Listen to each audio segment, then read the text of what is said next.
Ko bururi ugethi na mbere kugagaya ni ikuo iria ikoretwo ikiandikithio cia njuragano kuri atumia na muno endwa aria mari ihiko-ini na airetu aria mari na endwa ao. Thirikari ya Kirinyaga itongoretio ni women rep wao Jane Njeri Maina ni yumirite na ciiko ici kuona ati kaunti ino no irathi na mbere kuandikithia namba nene ya ikuo ici. Tunazungumzia maneno ya femicide hapa Kenya. Tuhakikisha kwamba maneno ya mental health na suicide pia.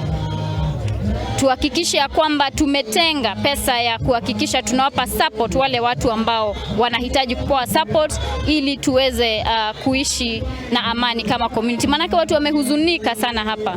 Wamemwacha mama amehuzunika sana. Wamemwacha kijana wao wamehuzunika sana.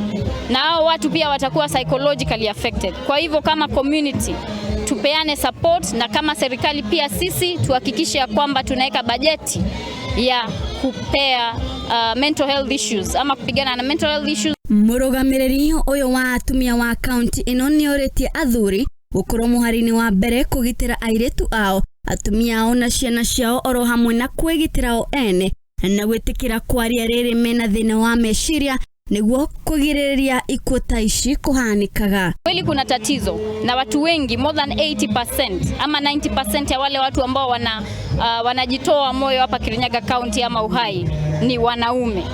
Na mimi nasema ya kwamba wanaume pia wajiunge pamoja waweze kuzungumza. Kama mtu wako na tatizo aambie mwenzake. Ukienda kwenye kanisani watu ambao wako pale 80% ni kina mama. Ukienda kwenye chama ni kina mama wako kwenye kina chama. Kwa hivyo pia wanaume na waomba mjiunge kwenye vyama, muweze kukutana, mzungumze, manake tunawahitaji kwenye community yetu. Miario ino iraikirio mathiko-ini ma Samuel Njiro, mudurumwe umwe uria urakorirwo gwake erutete muoyo na mwiri wa muiretu umwe gukorwo nyumba-ini oroyo wina ngurario cia kahiu ngingo-ini yake. Acieko na ikuo ta ici mwaka uyo ni ikoretwo ikiandikithio kaunti-ini ino na muno gatagati ka endwa, na riu ihinda ni ikinyu ria gwetha kihonia. Wanaume tunafinyiliwa sana. Huwezi pata mtu wa kupatia mashinda yako. Wengine umefinyiliwa, watoto wamekufinyilia na huko, mbimbi amekusukuma. Kwa hivyo kanisa ikijitolea na community na serikali ijitolee, at least simamie mwanaume. Vile naweza omba tuangalie wanaume vizuri, especially kule nyumbani.